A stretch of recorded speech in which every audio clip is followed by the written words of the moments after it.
vamos a empezar por mostrarles, ese es el mapa del Medio Oriente.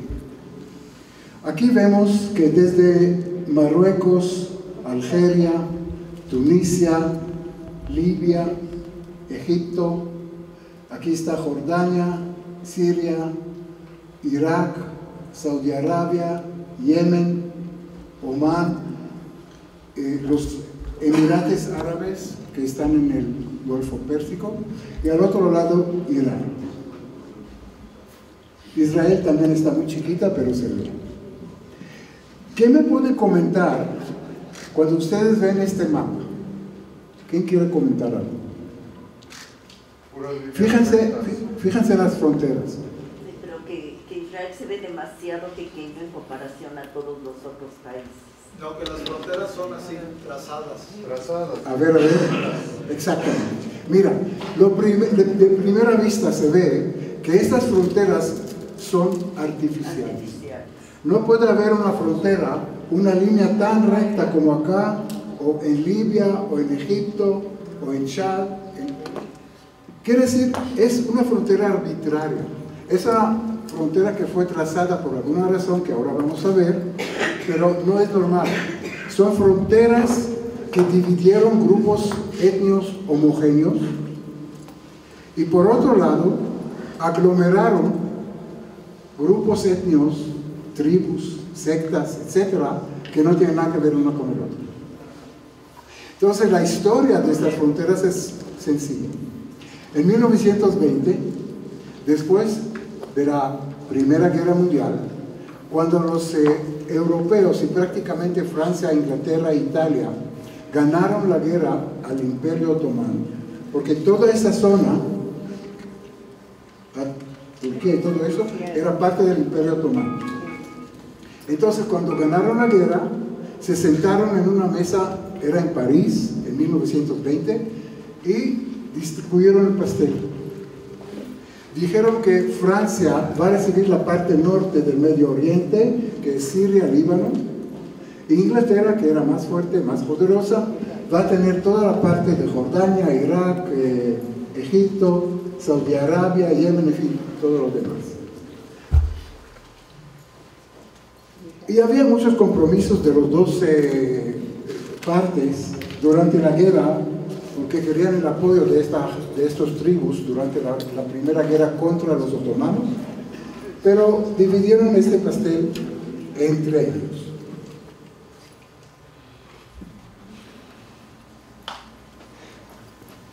Antes de continuar, hay otro punto importante. Cuando crearon estos países que no existían antes, es una creación de los europeos. Lo hicieron tal vez con la esperanza que durante los años esos países, como el ejemplo de Europa, van a ser países nacionalistas, unidos, con símbolos. ¿Cuáles son los símbolos del país nacionalista? Con una bandera, con un pasaporte, con unas estampillas, con una constitución, etcétera, etcétera. Entonces, durante esos años, esos aglomerados de diferentes tribus, diferentes etnias, diferentes religiones, de diferentes sectas, una mezcla de todo lo que ustedes pueden imaginar, se van, después de muchos años, se van a sentar alrededor de una hoguera y cantar juntos Kumbaya. No sucedió. Estamos ahora casi 100 años después de la Primera Guerra Mundial, ¿verdad? 1920, y somos 100 años. Entonces, después de años, no sucedió, no está sucediendo y nunca sucederá. Ahora vamos a entender por qué. Pero además, tal vez, de los sueños europeos de unos países nacionalistas, para darle un himno, para darle una bandera, para darle símbolos de un país, se van a reunir y aglomerar alrededor de esos símbolos que no tienen nada que ver. También tenían sus intereses egoístas particulares. Y le voy a dar dos ejemplos nada más, no tenemos más tiempo. Aquí vemos Egipto, ¿verdad? Y al lado de Egipto, ¿qué vemos acá? Es la península de Sinaí. La península de Sinaí no tiene nada que ver con Egipto. Las tribus nómadas que viven en la península de Sinaí son tribus nómadas. Los que viven en la delta del río Nilo, que es Egipto, son gente agricultores, con otra cultura, con otro idioma, bueno, dialecto, no idioma, hablan diferente árabe. Ven a los nómadas como unos bárbaros, porque no tienen casa, porque están yendo con sus rebaños de camellos y todo, según donde hay comida para el rebaño. No tienen educación, no tienen colegios. Entonces, son dos poblaciones completamente diferentes. Pero los ingleses sacaron sus reglas muy bonitas y trazaron la línea acá. Y toda una zona enorme de la península de Sinaí agregaron a Egipto. ¿Por qué? Convenía a la Gran Bretaña. ¿Por qué le convenía? Por la salida. Por lo del canal de Suez. Eso. ¿Cuál era la vía de comunicación más importante de Inglaterra con su colonia, la India? El canal de Suez. Entonces aquí pasa el canal de Suez, ¿verdad? Entonces, aquí era el Imperio Otomano. Entonces, para separar su vía de comunicación con su colonia, la India, anexaron un área vasta, enorme, grande de desierto para aislar este canal del Imperio Otomano, para que el Imperio Otomano no esté sentado a la orilla del canal de Suez y podría ya cerrar el tránsito marítimo. Los kurdos que viven al norte de Irak era Kurdistán, ahí vivieron los kurdos. Pero los vivos ingleses sabían que hay algunos estudios geológicos que dicen que puede haber petróleo entre Mosul y Basra, que es al norte de Irak, acá, y puede haber petróleo. 6 años después de la firma del Tratado de París, en 1926, sacaron otra vez sus reglas y trazaron la frontera de Irak 100 kilómetros al norte. ¿Por qué? Por si acaso haya petróleo. Y tenían toda la razón, ¿verdad? Ahí hay unos petróleo en cantidades muy, muy grandes. Pero querían que sea parte de Irak porque Irak era su protectorado. Entonces, ya vemos que todas esas fronteras fueron hechas con unos sueños guajiros de gente liberal, gente demócrata, que pensaba que estos países se van a tornar y formar países nacionalistas como en Europa. Y segundo, por sus intereses propios, sin considerar nada de la realidad socioeconómica de la zona. Entonces, eso es importante saber.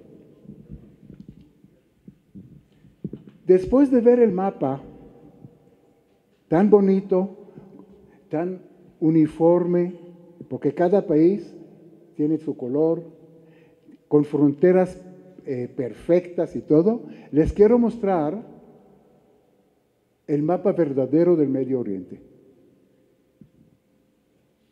Ese es el Medio Oriente, no lo que han visto antes.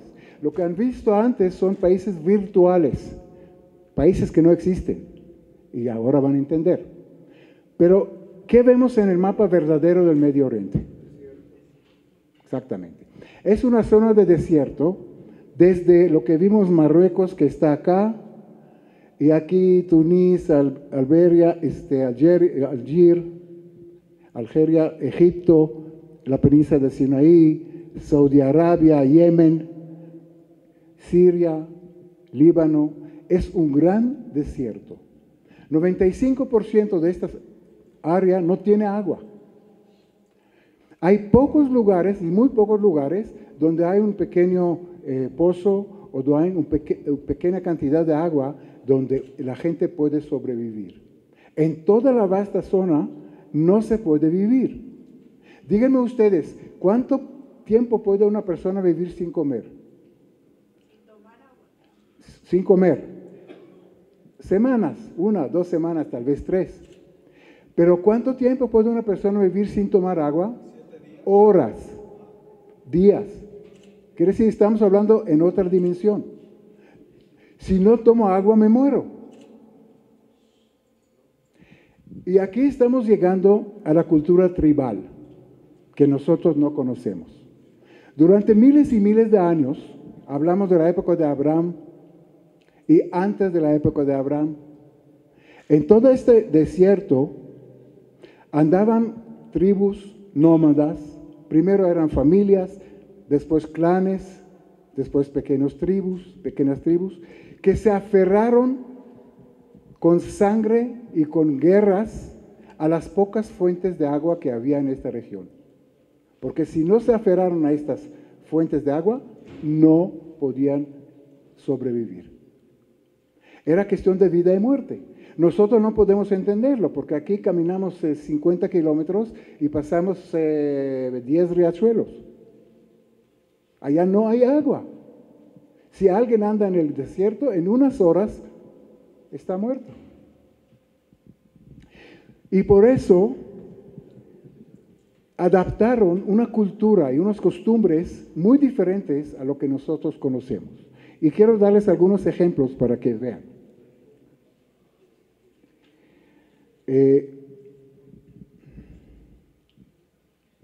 Primero, cualquier tribu que no es la tribu mía, que se acerca hacia mi tribu, hay que sacar y matarlos. Porque ¿para qué vienen?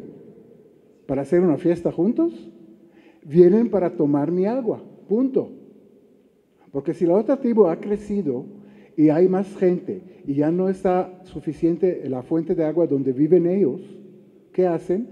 Salen y buscan matar otra tribu y apoderarse de su fuente de agua. Quiere decir, aquí no hay amistad. Entonces, hay una frase en árabe que es muy típica en Medio Oriente. Le dicen mushmina. Estas son mushmina. Nicht unsere, en Mamelush, o no son de nosotros. Entonces, mushmina es un concepto. Eso no son de nosotros. Y lo vamos a ver en Israel con los palestinos igual. La gente de Shem no son la gente de Jericó. Y de Jericó no son de Nablus. Y son mushmina. ¿Y cómo se sabe la prueba, digamos, real? Nunca se van a dar su hija a casarse con uno de otra tribu. Porque por definición son enemigos. Que lleva a otros problemas que vamos a ver también después. Bueno, entonces, primero, ellos se desarrollaron una cultura y unas costumbres muy diferentes a lo que conocemos. Primero, formaron milicias armadas hasta los dientes para proteger las pocas fuentes de agua que era vida y muerte para su pueblo. Y siempre andaban peleando, matando, etc. Hay otro dicho muy típico que quiero decirles. El Medio Oriente dice, el que tira segundo jamás va a tirar en su vida. ¿Qué significa? Tienes que tirar primero, hombre. Si eres lento y eres el segundo y eres gentil y todo, nunca jamás vas a matar.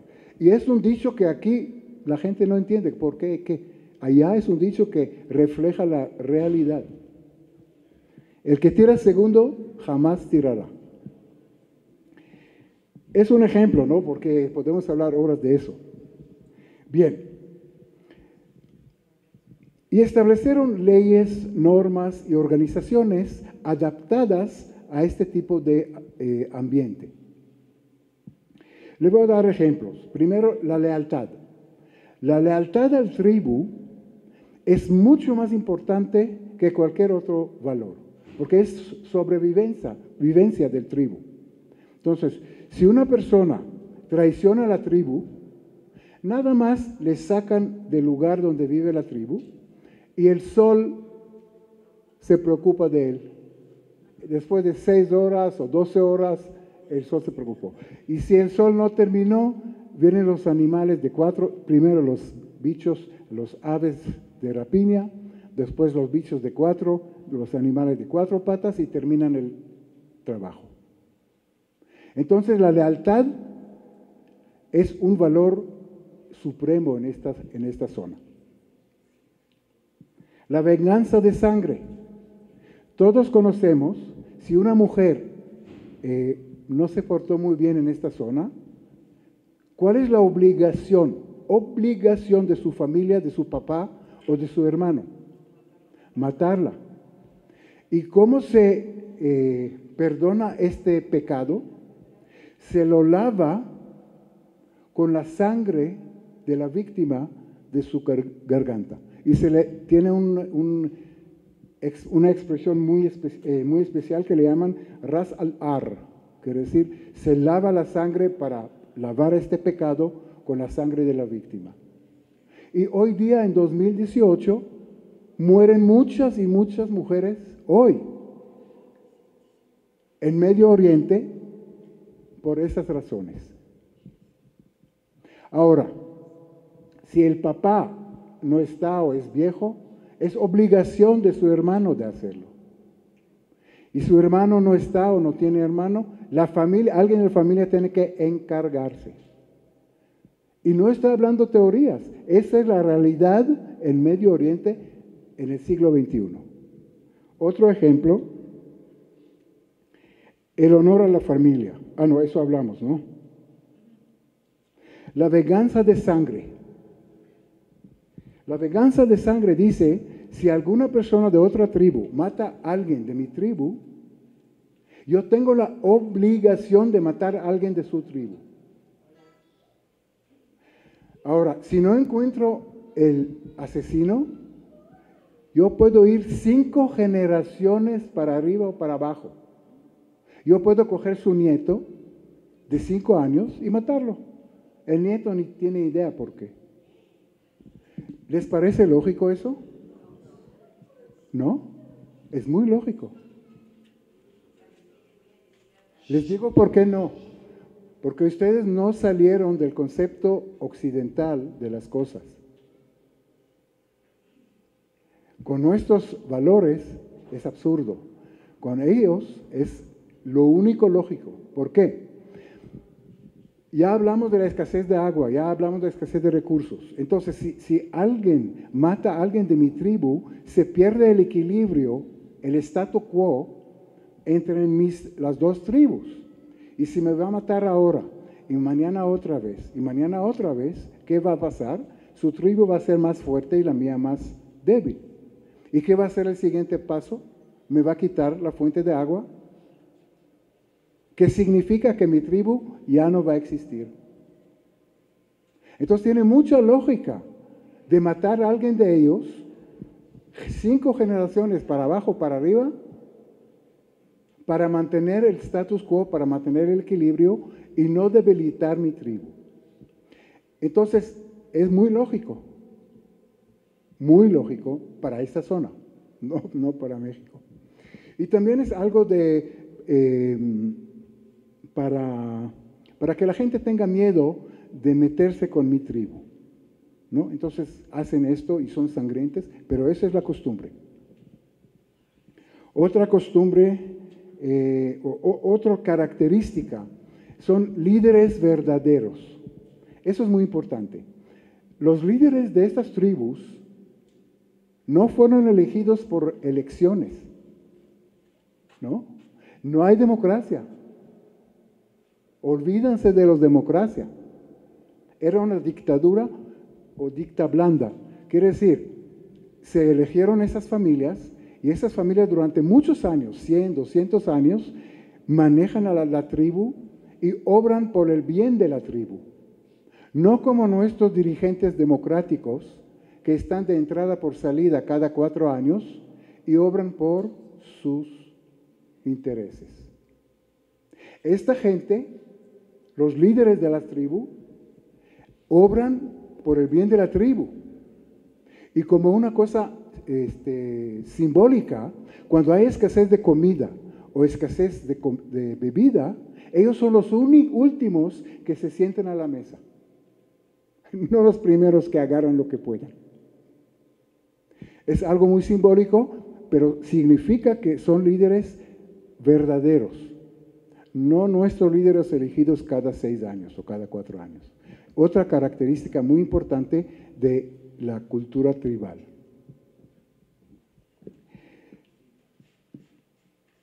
Ellos desarrollaron diferentes dialectos, ya les dije como que los de Península de Sinaí no entienden el árabe o el dialecto que está en Egipto, etcétera, etcétera, porque estaban separados, nunca se mezclaron.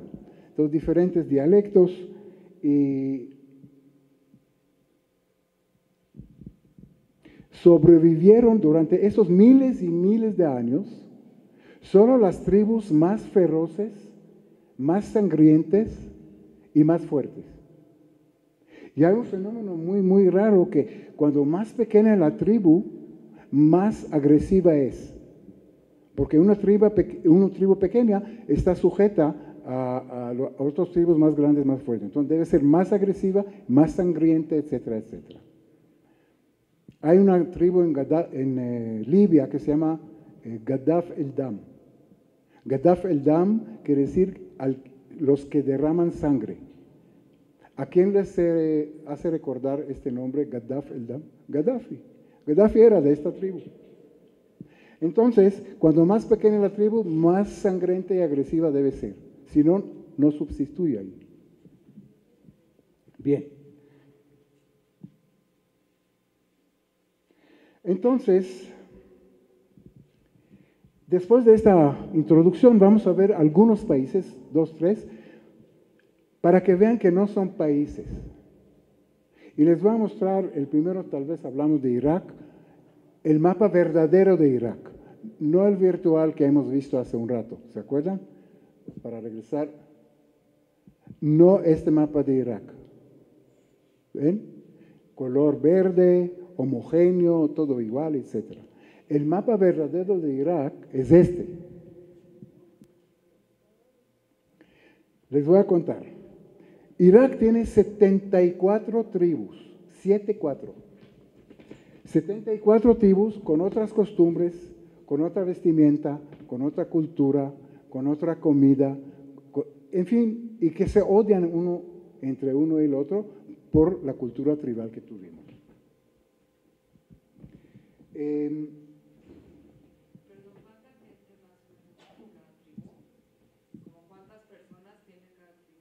Varía, puede ser muy poco, 200, 300, hasta más grande. No puede ser muy grande porque no hay fuentes de agua muy abundantes para sostener una tribu muy grande.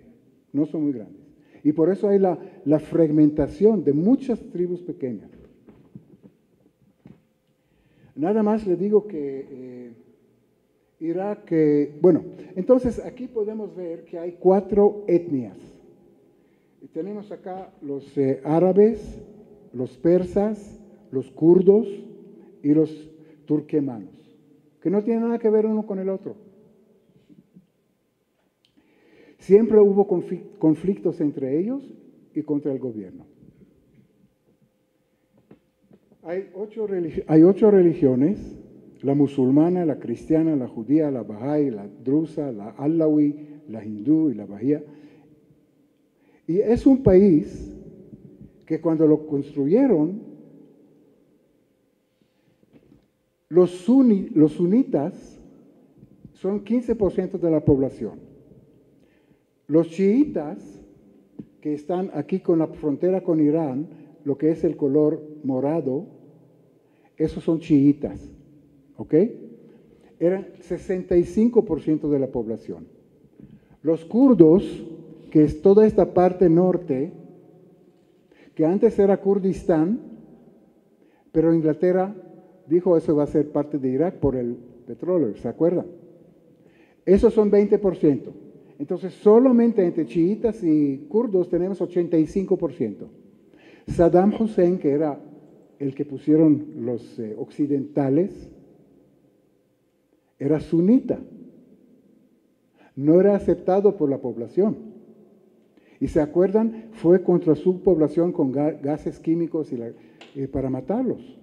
Es decir, no era una persona, un líder aceptable, porque era de la minoría, etcétera, etcétera. Entonces, bueno.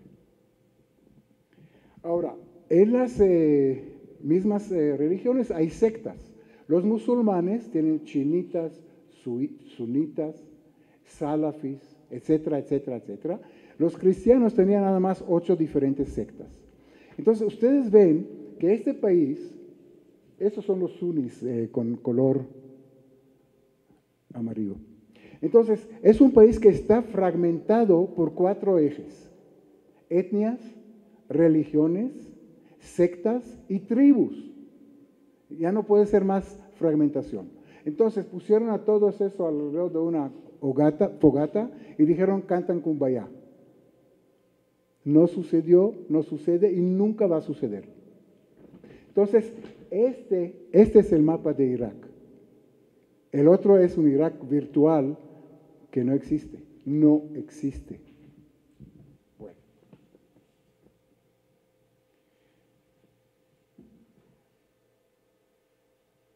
Nada más decirle una cosa más, que el país muchas veces se ve como el enemigo, porque sus reglas y sus costumbres y sus leyes fueron establecidas muchos más años antes que existían países. Hace 4.000 años no había países. Hace 4.000 años no había religiones. Bueno, la musulmana la islam no existía, ni el judaísmo ni el cristianismo. Entonces, sus costumbres son milenarios, antes que existían países y religiones y todo. Y no es cuestión de que un día van a cambiar y van a ser un país democrático como Europa. No va a suceder. Bueno, si ustedes creen que vieron un país fragmentado, no han visto nada. Les voy a mostrar a Yemen. ¿Qué les parece? Ese es el mapa verdadero de Yemen. Ese es Yemen. No lo que vimos antes con un solo color. En Yemen hay muchas tribus y viven según la topografía. En cada cerro, encima del cerro, construyen su ciudad amurallada, y en los pequeños valles que hay entre los cerros, tiene un poco de agricultura. Pero una fragmentación que imposible más. Les voy a mostrar unas fotos. Mira, una ciudad en encima con una muralla más o menos para protegerse ¿contra quién? Contra los otros tribus. Es otra ciudad ya destruida, pero esa es la manera que viven en Yemen. Cada cerro es una tribu, que no tiene nada, que pelea toda la vida durante 6.000 años o 4.000 años con la tribu vecina. Bueno, entonces ese es Yemen. Tal vez ahora van a entender las noticias. ¿Por qué vemos que en Yemen hay bombazos y hay guerra y se meten? ¿Quién se mete en Yemen? Irán, que apoya a los Houthis, que son terroristas chiitas, que pelean contra el gobierno, que es sunita, apoyado por ¿quién? Arabia Saudita. Les mandan dinero y armamento y misiles y lo que usted no quiere, y ahí está la pelea eterna. ¿Ok? Y no van a dejar de pelear. Un ejemplo, que vamos después, pero quiero adelantarlo. Hace 80 años tuvimos la Segunda Guerra Mundial en Europa. Una guerra terrible, donde se mataron 40 millones de personas, etcétera, etcétera.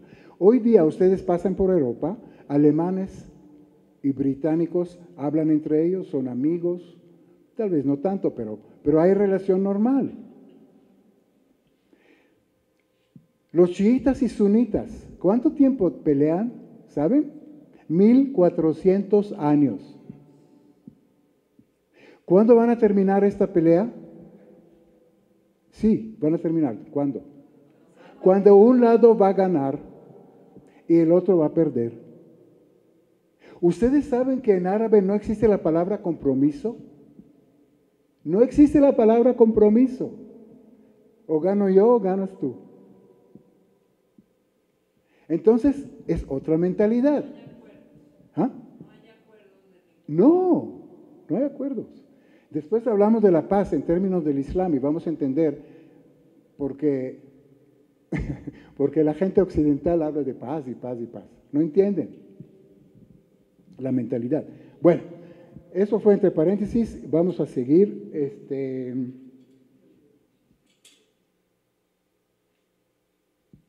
Entonces, para resumir, ahora sí vamos nada más, no tenemos tiempo, pero eso es Afganistán. Mira cuántos grupos étnicos de diferente cultura, diferente idioma, diferente comida, diferentes intereses y que se odian entre ellos. Están los pashtun, están los uzbekis, están los turquemanes, etcétera, los baluchis, etcétera, etcétera. Este es el mapa verdadero de Afganistán. Y si usted no lo entiende, nunca va a entender el problema del Medio Oriente. Bueno, y así podemos ir. Siria, tal vez 2 palabras porque es más conocida. Igual. Tenemos los drusos acá en el sur, los kurdos aquí arriba, tenemos los sunnis que están por todo este lado, y tenemos acá los alawis. Y aquí les voy a contar la historia, por qué no funciona Siria. En 1949 vinieron los franceses, cogieron al papá de Bashar al-Assad y le dijeron, mira señor, tú nos manejas este changarro, pero cuidado, tienes que cuidar nuestros intereses. ¿Cuáles son? Gas, petróleo, etcétera, etcétera. Y le dieron el changarro. Les cuento que los alawis, Bashar al-Assad es alawi, es una secta musulmana que en sus mezquitas hay 2 palomitas blancas, símbolo de paz. Para los sunnis y para los chiitas también, los alawis son infieles. Y ahora vamos a entender lo que es infiel. Los musulmanes nos llaman a nosotros monos que toman vino y toman puerco, y coman puerco. Y no tienen derecho de vivir como iguales en el mundo musulmán.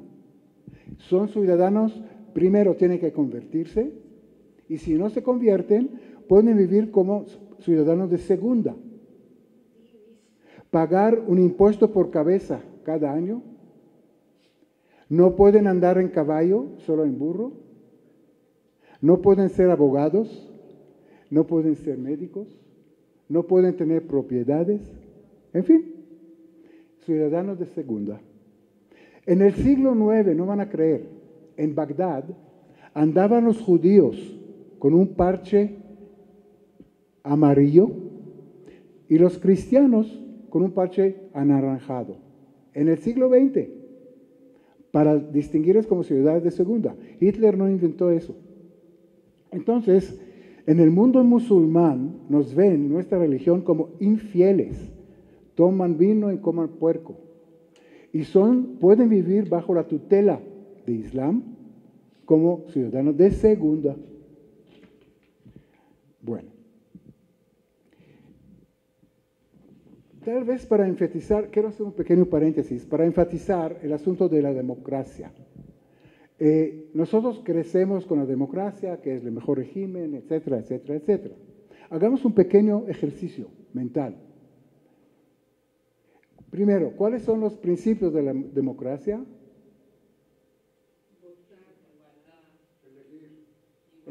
Elecciones. ¿Cómo?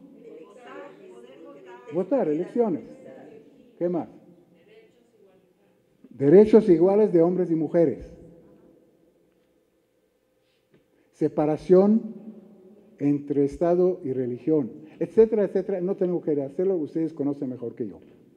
Entonces, imagínate, vamos con el rey de Arabia Saudita y le decimos, oiga, señor, tenemos un régimen fabuloso, mejor que tú tienes. Y dice, bueno, me interesa. A ver, dime qué. Dice, el primer principio, no hay elecciones. está ahí 200 años con su familia reinando Saudi Arabia, ¿qué les va a decir? Señor, no entiendes. Adiós, vete al aeropuerto y salga. A ver, otro principio, dice. Igualdad entre hombres y mujeres. Dice yo tengo 4 mujeres y 400 concubinas. Así establecí Saudi Arabia para que no pelean los tribus contra mí. ¿Sí? Entonces ahora cada mujer puede tener 400 concubinos. Vete de aquí. Bueno, cada principio democrático que ustedes me quieran mencionar, no tenemos tiempo. Se va a reír de eso. Pero nosotros, ¿qué hicieron los occidentales? Trajeron la democracia, la Hillary Clinton y la Condoleezza Rice y Obama, trajeron la democracia al Medio Oriente. Cuando trajeron la democracia al Medio Oriente, quitaron a Gaddafi, a Saddam Hussein, etc. ¿Qué llegó? ¿La democracia? La anarquía. No llegó la democracia. Ni va a llegar. Y los occidentes ignorantes o inocentes, no sé, que quieren imponer la democracia, en Medio Oriente trajeron la primavera árabe y un caos total en toda esta zona, por ignorantes. Bueno, pero vamos a un paso adelante. No solo el Medio Oriente no funciona un país que es heterogéneo, que está fracturado por todos los lados. En Europa también. ¿Ejemplo? Francia. El primer mejor ejemplo es Rusia, la Unión Soviética. ¿Sí? Cuando uno se nombra un nombre y dice Unión, ¿qué sabemos? Que le falta algo, ¿no? Bueno, entonces la Unión Soviética funcionó con el zar y después con Stalin, con una mano de hierro, con 40 millones de matanzas, con campos de concentración, con la policía secreta y con todo este terror. Funcionó. ¿Qué pasó cuando cayó el muro de Berlín? El país, la Unión Soviética, ya no era unión, ya la dividieron, ¿verdad? Y la solución de un país heterogéneo, eso quiero que aprendamos.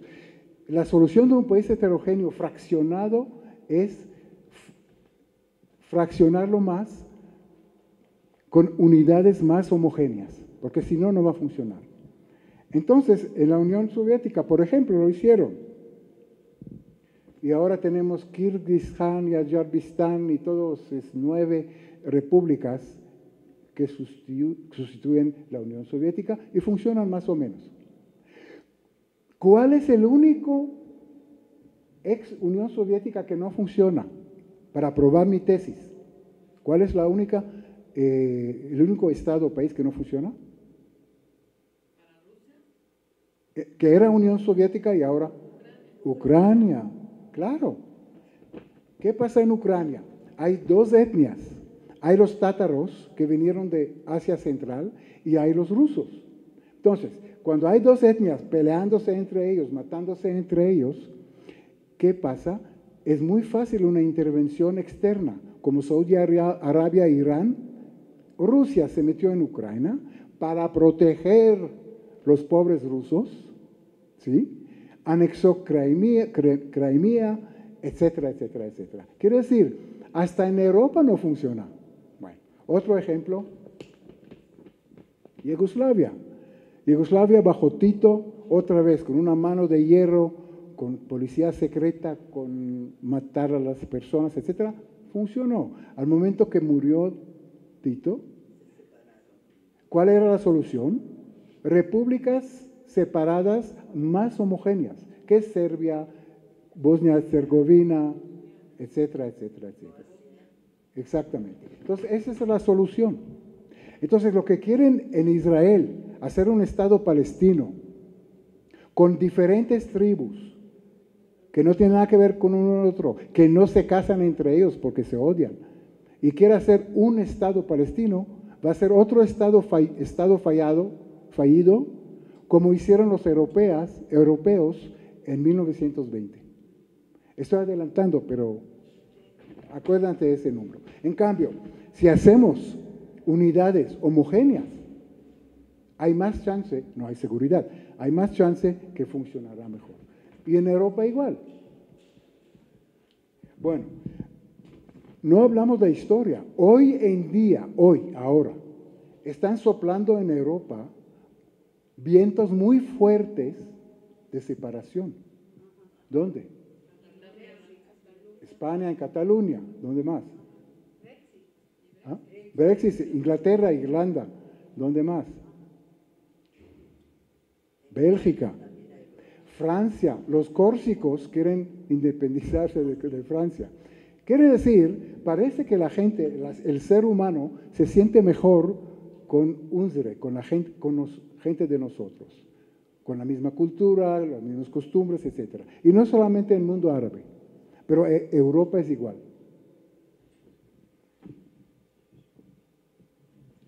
Bueno, entonces hemos visto que el Medio Oriente, por su mayoría, es un desastre. Son países virtuales, creados por los vencedores de la Primera Guerra Mundial, que pusieron allá porque ignorancia o porque intereses o porque lo que sea, no son países. La verdad, hemos visto 1 o 2 ejemplos. Jordania, ¿quieren hablar de Jordania? Sí, claro, tampoco funciona. ¿Qué horas son? Si quieres, hagamos una pequeña pausa o cómo. Ok, como ustedes digan. Bueno, Jordania en 2 palabras. La historia de Jordania, todos son palestinos. Los británicos trajeron de Saudi Arabia la familia hashemita porque les prometieron, de acuerdo con Lawrence de Arabia, él organizó los tribus de la familia hashemita para pelear contra los otomanos. Y los ingleses debían a esta tribu. Entonces le dijeron, mira, venga acá, aquí tienes Jordania, eso va a ser tu changarro. Pero el rey de Jordania está sentado en una silla con 3 patas. Falta una y puede caer. No es aceptable por el pueblo palestino. Por eso se casó con una mujer, una palestina de alto nivel, para tratar de tener más legitimidad frente al pueblo palestino. Pero no está aceptable. Es una situación muy precaria.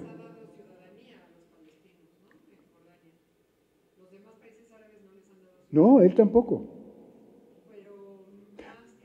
No, él tiene campos de refugiados, pero no le dio. Porque si le da, el día siguiente está afuera. No, no, para nada. Los refugiados no. Hay ciudadanos jordanos que tienen. Bueno. Pero, sí. Sí, claro. Sí. Y se casó con ella para tener más legitimidad. Bueno, pero entonces vimos que, muchas gracias, que es un desastre el Medio Oriente. Muchas gracias. Pero sí, en Medio Oriente hay algunos países que sí funcionan. ¿Cuáles son? Bueno, Israel sí, pero es otra historia. ¿Cuáles son? Los Emiratos Árabes, Qatar, Bahrein y los 7 Emiratos Árabes. Eso sí funciona. Les voy a mostrar. Están aquí. Les vamos a ver más grande.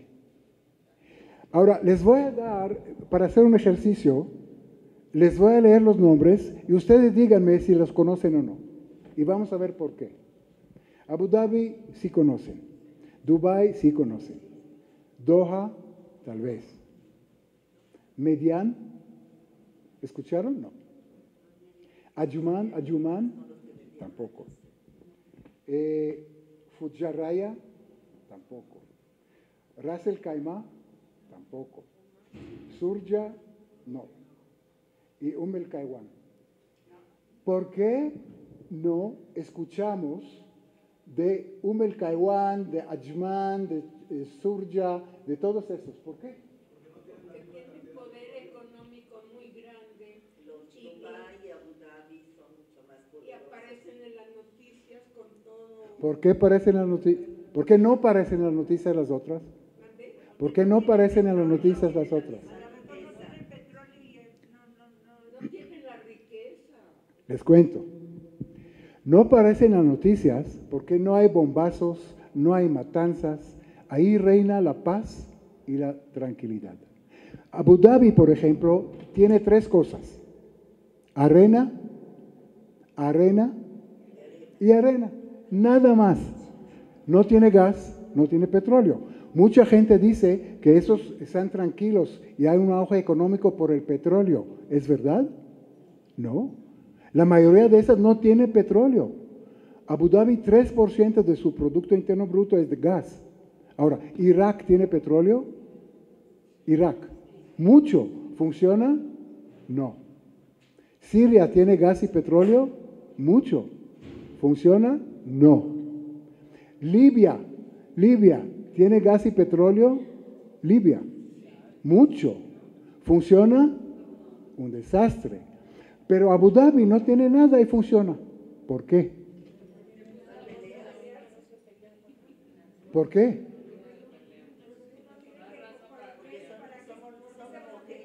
Yo les digo, no se preocupen. No se preocupen. ¿Saben por qué? Porque cada emirate árabe está formado por una sola tribu. No hay 2. Es un país homogéneo, donde los líderes son legítimos, obran por el pueblo, etcétera, etcétera. Igual Abu Dhabi y todos estos. Entonces, cuando hay paz y tranquilidad y no hay nada, hay arena, se puede desarrollar una economía increíble. ¿Y qué han hecho? Bienes raíces, centros financieros, turismo, claro, cultura, etcétera. Y son países muy ricos, no por el petróleo, por la tranquilidad y por la paz. Eso es nada más para fortalecer mi tesis, que países heterogéneos, fraccionados, y eso no funciona muy bien, no solamente en Medio Oriente, sino también en Europa. En cambio, países homogéneos, como los Emirates Árabes, funcionan muy bien en la misma zona. Sí, Dubái tenía un poco más de petróleo, pero rápido lo invirtieron en bienes raíces, porque saben que eso no va a durar. Bueno. Están comprando los cuadros en la subasta, los más caros, han inflado los precios enormemente. Les cuento que Abu Dhabi es el único país del mundo que tiene la licencia del Louvre, del Museo del Louvre de París. Nunca jamás el Louvre ha hecho una sucursal. Pero cuando te dan $700 millones, piensas 2 veces. Bueno.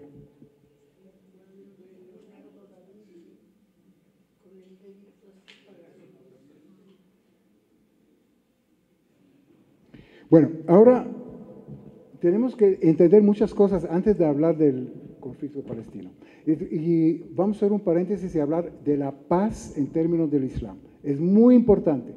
Si no entendemos eso, no entendemos lo que es. No es la paz que hicieron después de la Segunda Guerra Mundial. Bueno, los árabes, los islamistas, se dirigen después según 3 cosas. Uno es el Corán, que no tiene todo. El otro es el Hadith. Hadith es el... No. Como la Gemara y la Mishnah nuestra. La cosa de verbal que se desarrolla en base de la Torah. Muy parecido. ¿Ok? Y número 3, la biografía de Mahoma. Con esas 3 cosas se dirigen. No van a entrar en más detalles, pero bueno. Mahoma predicó, y ahora vamos a hablar de eso, en Meca. Y los tribus de alrededor, que eran paganos, se iluminó, dijo que hay un solo Dios, etc. No le creyeron y tenía que huir porque quería matarlo en el 630 después de Cristo. Se fue a Medina. En Medina se estableció y todo lo demás. Y quería regresar a vengar a la gente de Meca. Se fue hacia el sur, a Meca, con un ejército grande que armó, para vengarse de la gente de Meca. Cuando llega a Hudaydía, que es una ciudad entre Meca y Medina, está viendo un ejército más grande, más feroz, tremendo, que va contra él.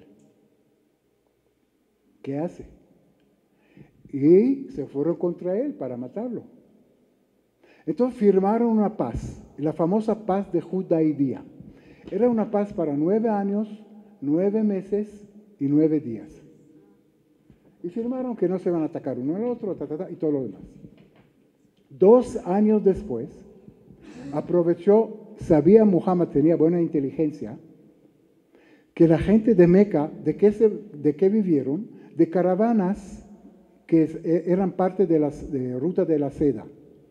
Entonces iban al oriente, a China, a India, y trajeron cosas para Constantinopla, etc. Entonces, cuando se dio cuenta que todos los hombres salieron con sus camellos en caravanas para su quehacer normal, y quedaron solamente los niños, las mujeres y los viejos, atacó.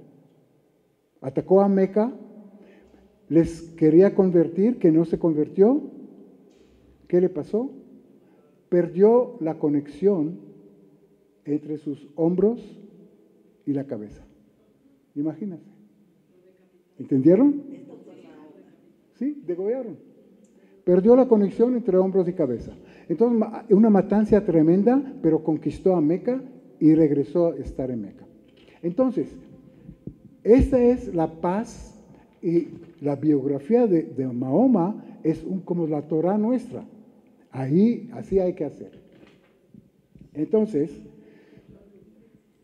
nada más les cuento una historia que Gamal Abdul Nasser recibió una fatwa. Fatwa es una ley que emite al-Azhar, que es el Consejo Supremo Musulmán de Egipto, para hacer una jihad. Jihad es una guerra santa contra los infieles de Israel, para eternidad.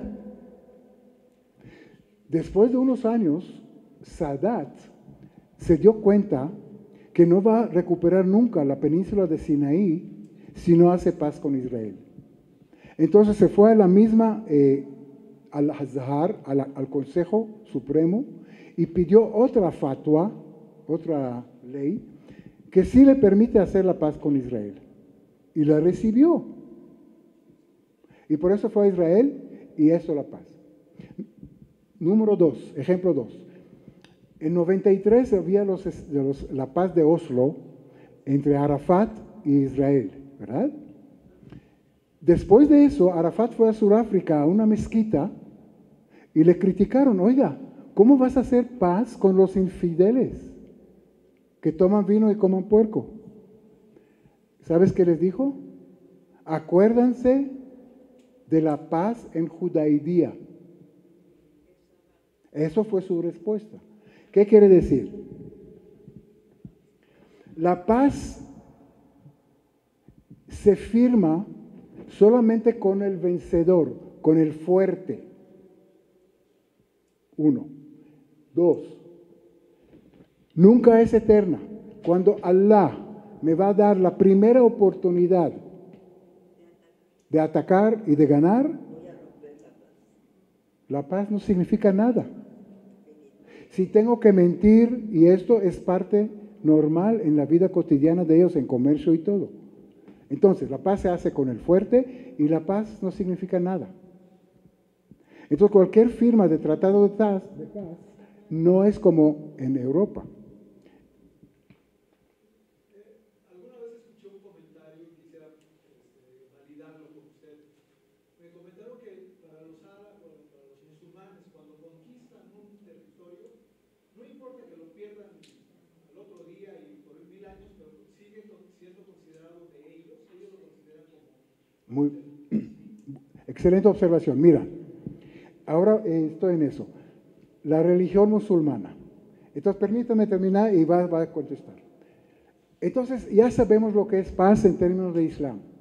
Entonces, todas estas, no quiero hablar mal, pero todas estas habladurías de paz que hicimos durante 20, 30 años, todos los israelíes, y pensábamos que va a haber paz y todo, no entendimos la mentalidad. hacer otra paréntesis y entender la religión musulmana, porque si no entendemos eso, tampoco entendemos nada. Vamos a hacerlo rápido. La religión musulmana nació en 610 después de Cristo. Ya existía el judaísmo, ya existía el cristianismo y muchos más. Pero hablamos de estas dos, monoteístas.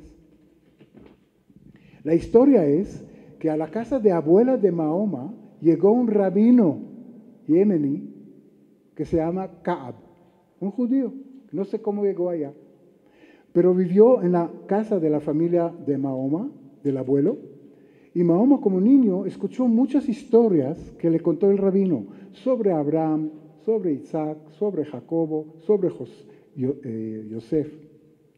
José, etcétera, etcétera, historias de la Torá. También le contó historias de Jesús, de María, en fin, conocía él muy bien las religiones antiguas.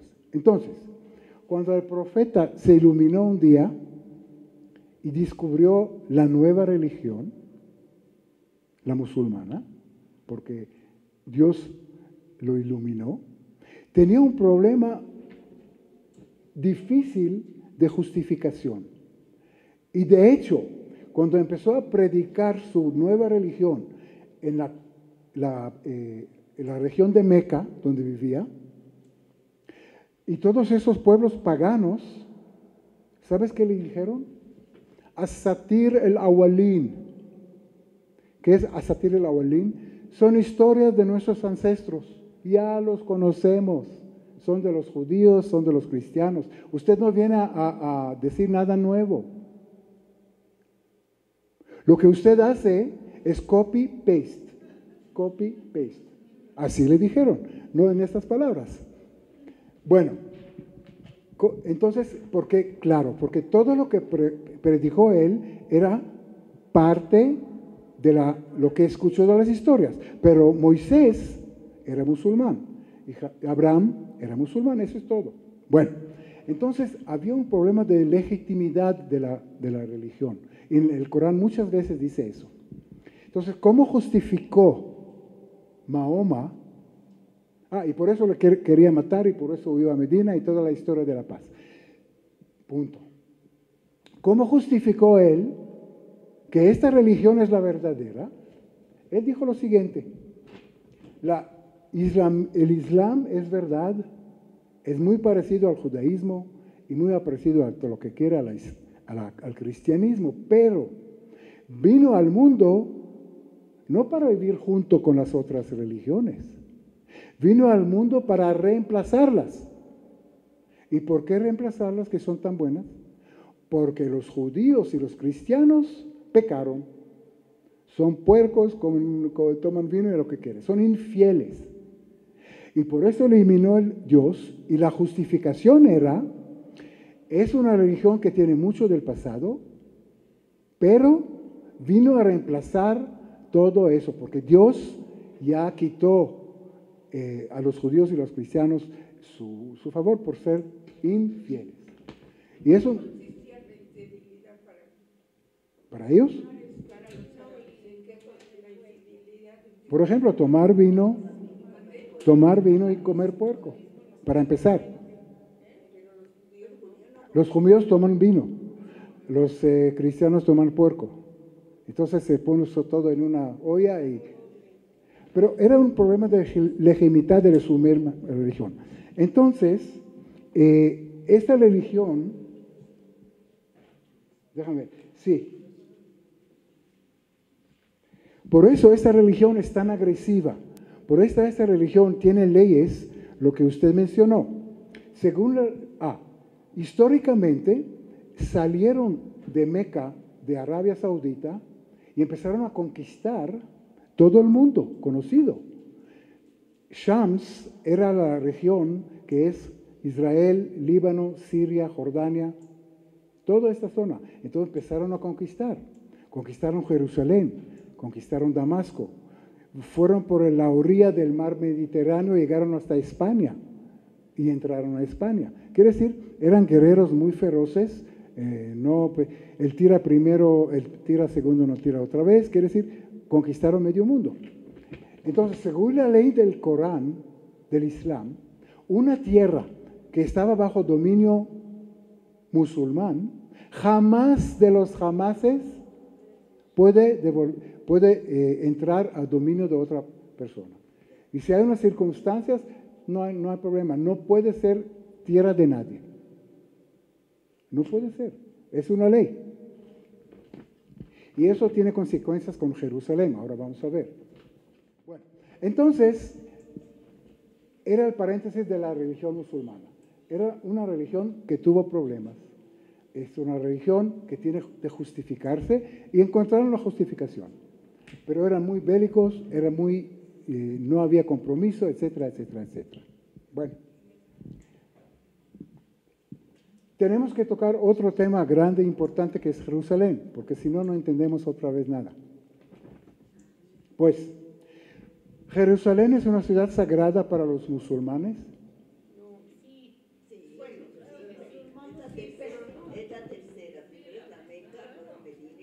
Exactamente. Pero Jerusalén no está en el Corán ni una sola vez. Sí, no aparece una sola vez en el Corán.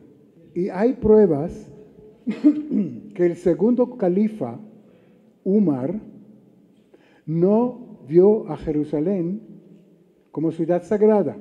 Y la historia va así. Cuando murió Mahoma, había el primer califa, Abu Amr. Después murió después de 4 años por una serpiente. Y el segundo califa, Umar, él era muy feroz y muy guerrero.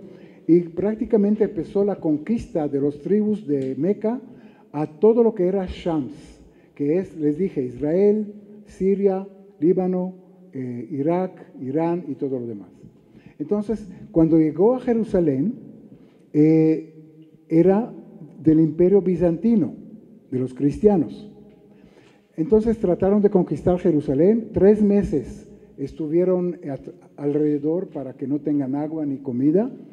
Y después de 3 meses de bloquear la ciudad, Sufronius, que era el arzobispo bizantino, abrió las puertas de la ciudad porque dijo, si entramos en una pelea con esos bárbaros, van a matar a todos. Entonces se rindieron en 638 después de Cristo, abrieron las puertas de la ciudad y cuando entró Umar, que era el califa es el que cambia, le hicieron un tour en la ciudad. Bueno, le llevaron a Harabait, donde estaba el templo de Jerusalén, y ahí estuvo Kaab, también este judío rabino que les conté, era 6 años después que murió Mahoma. Cuando llegan a entrar al área donde está Harabait, Kaab quita sus zapatos. Y Umar le dice, oiga, ¿qué estás haciendo? Dice, estoy quitando mis zapatos porque Hamakom asher shal na'aleja me'al regleja, que Hamakom asher ata omed alav kadosh. Porque es un lugar sagrado y porque a un lugar sagrado quitamos los zapatos. ¿Qué hacen ellos cuando entran a la mezquita? Ok. Umar le dijo, oiga, déjate de esas tonterías, ponte sus zapatos y vamos. Y Kaab, que era el rabino, no quería perder la conexión entre la cabeza y los hombros, puso sus zapatitos y entró. ¿Qué significa esta historia? Que por lo menos en el año 638, después de Cristo, Umar, que era el califa, no vio en Jerusalén una ciudad sagrada. Era Meca. Bueno, no vamos a entrar en muchos detalles, pero en 680, eso es muy importante, el imperio de los musulmanes creció enormemente. Primero pelearon con los persas y los ganaron. Después conquistaron, le dije, todo lo que es hasta Turquía. Después fueron por el mar Mediterráneo, Egipto, Marruecos, Tunisia, Algeria, todo eso, y conquistaron todo eso. Hasta que llegaron en 722 con los visigodos de España y lo ganaron. Pero en el año 680, Damasco fue una ciudad muy rica. Porque imagínense todo el dinero y todo el oro y toda la plata y todos los impuestos de toda esta zona, era todo el mundo conocido, que fue conquistado por los musulmanes. Entonces, Damasco en esta época fue construida con cosas increíbles, palacios enormes y bonitos, fuentes de agua que no se ve como en España, en fin, una tecnología de fuentes y agua y albercas y todo lo demás. Pero además del auge económico, todos los soldados, los hombres, la mayoría estaban en peleas, porque peleaban en todo el mundo. Y quedaron en la ciudad solamente las mujeres. Y el califa Umar empezó a pecar, era una ciudad de pecados. Tomaban vino, andaban con todas las mujeres que sus maridos no sabían dónde andan después de 2 o 3 años. Era una ciudad de pecados. ¿Qué sucede? Que en Meca había un beduino que se levantó contra Damasco, contra Umar, y dijo, ese no es el Islam. El Islam es puro, etcétera, etcétera, etcétera. Ustedes están pecadores como todos los demás. Y bloqueó el camino a Meca para que no puedan hacer el Hijaz. ¿Saben lo que es el Hijaz?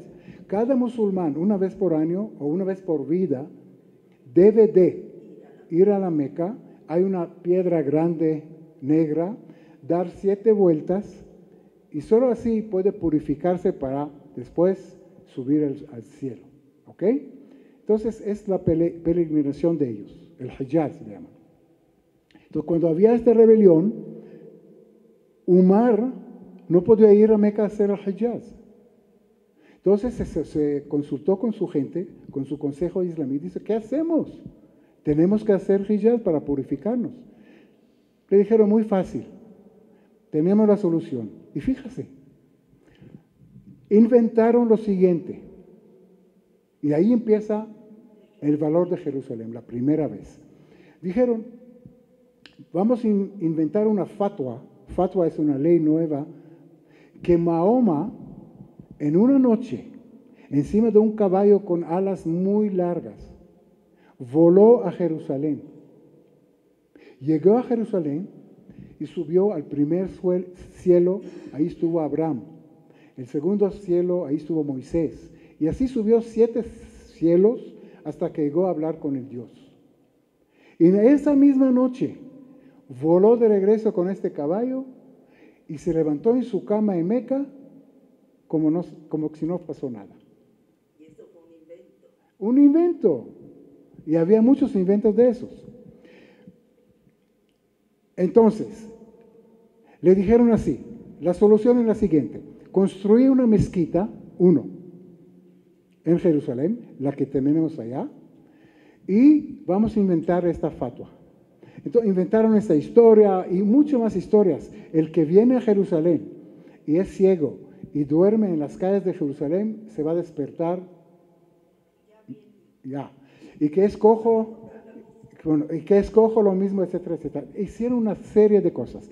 Y para hacer una larga historia corta, durante 10 años fueron de Damasco a Jerusalén para hacer el Hijaz, no a Meca. Después de 10 años, sofocaron la rebelión en Meca y se olvidaron de Jerusalén, volvieron normalmente a Meca. ¿En qué año construyeron la mezquita? 680 más o menos. Bueno, entonces ahí es la primera vez que aparece Jerusalén. Para hacer rápido la cosa, que para los chiitas Jerusalén es sagrada, la tercera, ¿no? Hay una ciudad al sur de Irak donde murió Abu Ali, que se llama Hajja, y esa es la ciudad tercera después de Meca y Medina. Para los sunitas sí, es Meca, Medina y Jerusalén. Pero Jerusalén no había nada. Ahora una cosa muy importante, prestan atención. ¿Qué pasó del 1948? Pero si quieren, bueno, rápido. Haj Amin al-Husseini en 1929 publicó un panfleto de turismo para que la gente, todos era el gobernador de Jerusalén y toda esta zona. Y no amaba judíos. Ayudaba a Hitler a matar judíos en Hungría. Bueno, pero él no tenía ningún problema poner en su panfleto que Har HaBait, donde está, era el templo de Salomón. Y está el documento. Dice, véngase a Jerusalén para ver dónde estaba el templo de Salomón y donde vivió David. No tenía problema. Hay un mapa de 62 de Jordania, donde todavía Misgad el-Aqsa es solamente el que está al sur. Tengo una foto para que vean. Y toda la zona, a ver, aquí está. Ese es lo que era Misgad el-Aqsa. Ahora le llaman el Aqsa todo esto. Aquí está el muro de lamentación.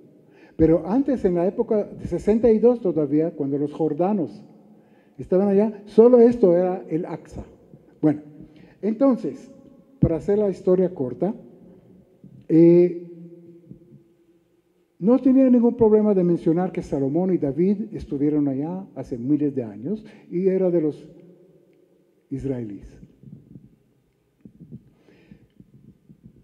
Desde el año 48 hasta el año 67, cuando nació el Estado de Israel, 48, hasta la guerra de 6 días, 67, ¿cuántos años son? Bueno, 19 años.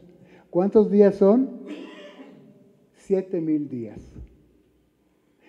Los palestinos tenían 7,000 oportunidades de reclamar Jerusalén como capital. ¿Sí o no? 7,000 oportunidades. ¿Lo hicieron? No. ¿Por qué? ¿De quién era Jerusalén en esta época? Del rey de Jordán. Bueno, es una tierra que no pertenece a nadie, pero Jordania estaba allá. Entonces, como Jerusalén era bajo manos musulmanes, entonces si una tierra musulmana está bajo manos musulmanes, no pasa nada. ¿Qué desastre sucedió en 67?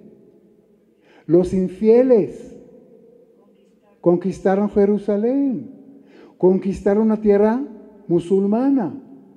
Eso no es aceptable para el Islam, porque según la teoría del Islam, el Islam vino al mundo a destituir, a reemplazar la religión judía y cristiana. Es una religión dominante y la única verdadera. ¿Y qué pasa ahora? Un accidente histórico. Todo lo que pasó es contra el Islam, contra la religión. Y quiero que entiendan que el conflicto y el Palestina que quiere Jerusalén como capital no es territorial. A los palestinos durante todas las conversaciones durante 20, 40 años le dieron, Ehud Barak le dieron 97% de territorio lo que ellos pidieron. No aceptaron, porque el problema no es territorio. ¿Cuál es el problema? Religioso. No van a aceptar jamás que unos infieles manejan Jerusalén, están sobre una tierra musulmana. No lo van a aceptar, por eso no va a haber paz. Bueno, entonces la historia de Jerusalén empezó solamente cuando Israel conquistó esta tierra. No dijimos Israel, infieles conquistaron esta tierra. Antes tenía 7,000 oportunidades de reclamar Jerusalén como su capital. Ahora, que no entiende eso y piensa, si vamos a dar 10% más a los palestinos, van a estar felices, o le vamos a dar 15% más, no entiende. Y por eso no hay paz durante los últimos 40 años, por el camino que andamos, que pensábamos que es territorial, es religioso. Bueno, entonces, esa es la historia de Jerusalén y lo que quería mencionar, algo importante también. Bueno, vamos a la solución del conflicto israelí ya para terminar. Entonces, eso todo era antecedentes para entender por qué y qué. El asunto es muy sencillo, que en 1901, rapidísimo, el gobierno otomano ya dio derecho a los judíos de comprar tierra. Antes no. 1901. Entonces ya compraron un poco de terreno, gente judía y todo, en Sefat y todo. Bueno, en noviembre de 1917 había la declaración de Balfour, donde dijeron que Palestina va a ser tierra de dos pueblos. A propósito, el nombre Palestina, ¿quién lo dio? Adrianus, el emperador romano. ¿Y por qué le dio?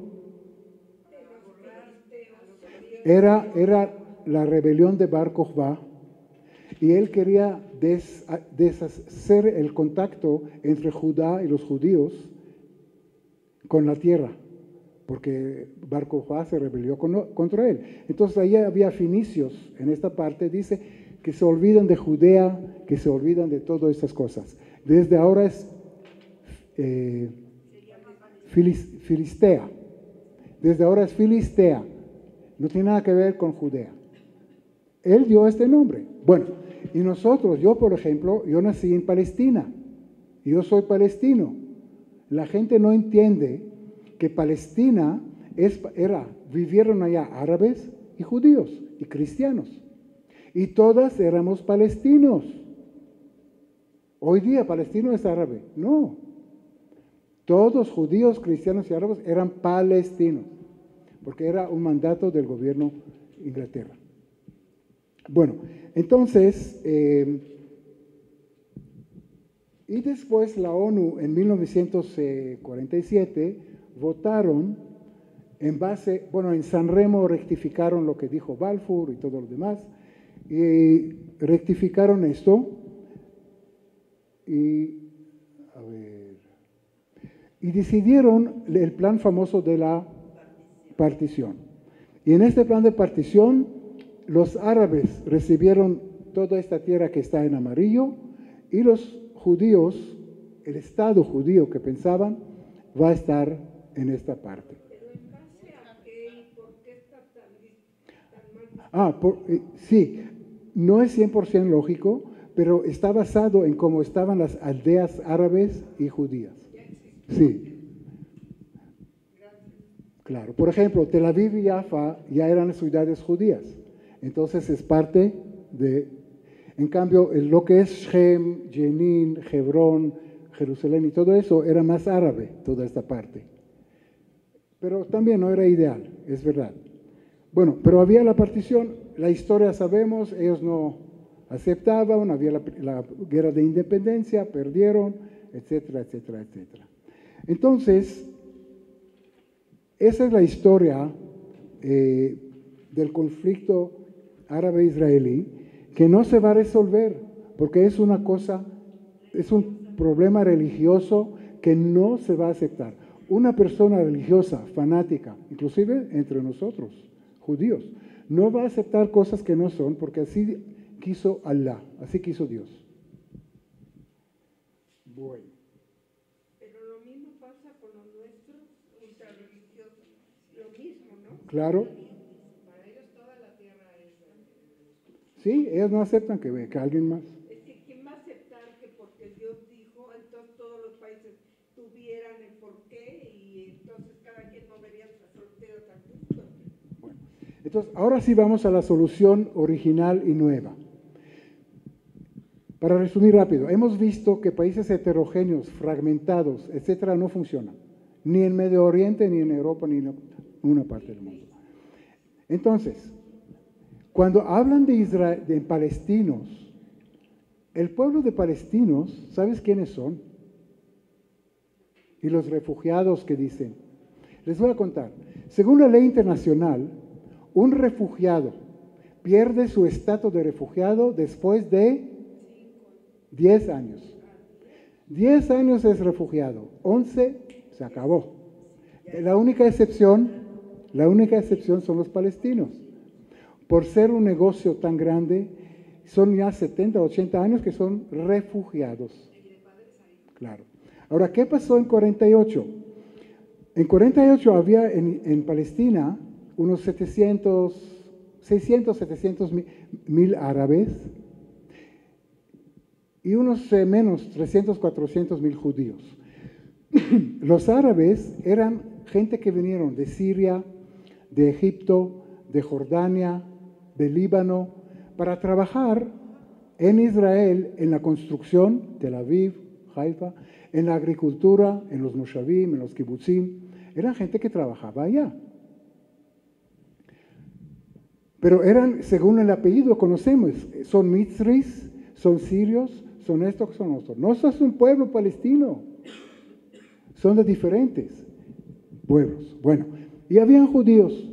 Otra observación nada más, que cuando empezó la guerra, todos los países árabes echaron todos los judíos de sus países, que eran también 700,000 más o menos, que era una catástrofe, les quitaron, se les sacaron sin tenerles nada.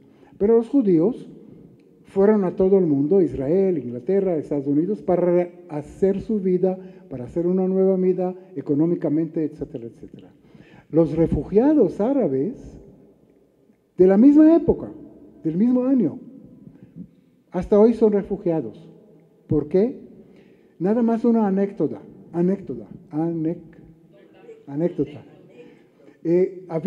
Empezaron a poner campos de refugiados, porque los países árabes les dijeron, salgan de Israel, va a haber una guerra, en 1 o 2 semanas vamos a sacar a los judíos al mar y ustedes regresan. Y mientras tanto viven acá en tiendas en Jordania, en Siria, etcétera, etcétera. Ahora, había gente, por ejemplo, si vieron en una aldea que eran muy pobres, en Siria, o en Líbano, o en Jordania, casi ganaron muy poco dinero, trabajaron la agricultura, era muy difícil, y de repente ven a unos 500 o metros o 1 kilómetro, la UNRWA, la ONU, está construyendo tiendas bonitas, blancas, y le dan a la gente comida, educación, medicinas, agua. ¿Sabes qué hicieron muchos de esos aldeas? Cogieron sus cosas y se metieron a los campos. Y desde ese momento son refugiados.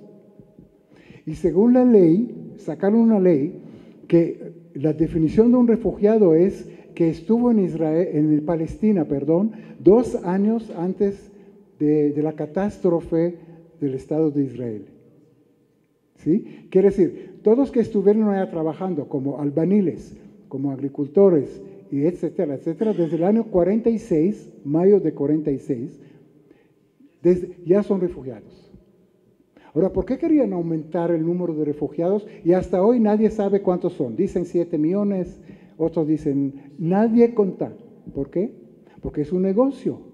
Qatar y todos los países árabes le dan por cabeza 5 o 7 mil dólares a la autoridad palestina para que mantenga estos. ¿Sí? ¿Y cómo puede ser que 4 o 5 generaciones no hicieron su vida? Porque no les dejan, los líderes no les dejan. Arafat murió y dejó a su pobre mujer $1,200 millones. Quiere decir, el negocio es redondo.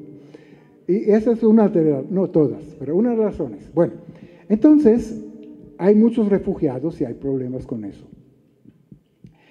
Entonces, el que hablan del pueblo palestino en Israel y que se va a hacer 2 países, uno para palestinos y otro para los israelíes, no sabe lo que está hablando. Y yo les voy a contar.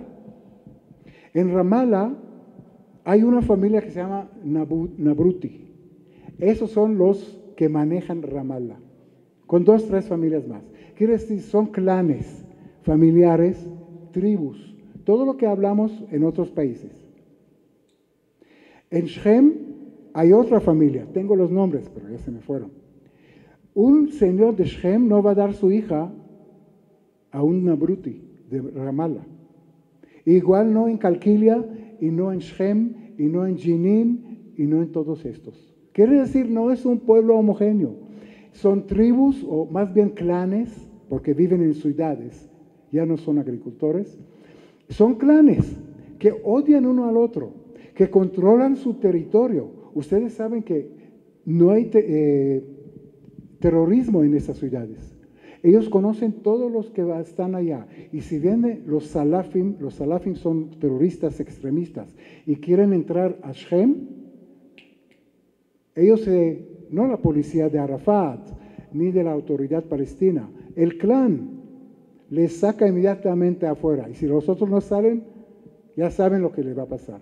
Quiere decir, ellos manejan internamente todos sus negocios en forma independiente. Odian a la autoridad palestina porque lo vean como corrupto, porque no creen en él. Cuando hay problemas legales entre ellos, los viejos son como hacen el juicio y lo que dicen es eso. No acuden a la autoridad palestina porque no creen en ella. Entonces, los palestinos en Israel hoy día no es un solo monolito de palestinos. Claro, sí, sí. A propósito, me acordaste una sola cosa. Algunas de las razones que el conflicto palestino-israelí está siempre con fuego es el dinero, es el negocio, pero también todos esos regímenes ilegítimos de Saddam Hussein, de Bashar al-Assad, de Gaddafi, de todos esos líderes que no eran autoritarios y no estaban aceptados por el pueblo, ¿qué necesitaban ellos? Un enemigo común para que su pueblo más o menos no se rebelde contra ellos. Y por eso encendieron el fuego del conflicto. Y por eso los occidentales pensaron, si resolvemos eso, viene la paz y la tranquilidad en Medio Oriente. No, vino la primavera árabe. Bueno, entonces, esos palestinos, si nosotros repetimos el error de los europeos en 1920 y hacemos un Estado palestino con todos esos clanes y tribus, va a haber caos. ¿Cuál es la solución? ¿Cuál era la solución en Medio Oriente? ¿O cuáles son los países únicos que funcionan? Emirates Árabes. Claro. Entonces, la solución es crear los Emiratos Palestinos Unidos. Emirates Palestinos Unidos.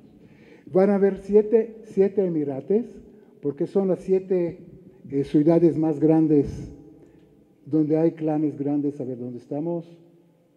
Después, aquí. Entonces, aquí es Tulkarem, Calquilia, Nablus, Ramallah, Jericó, Hebrón. Entonces, eso van a ser los 7 emirates, donde hay un clan, una familia que maneja todo.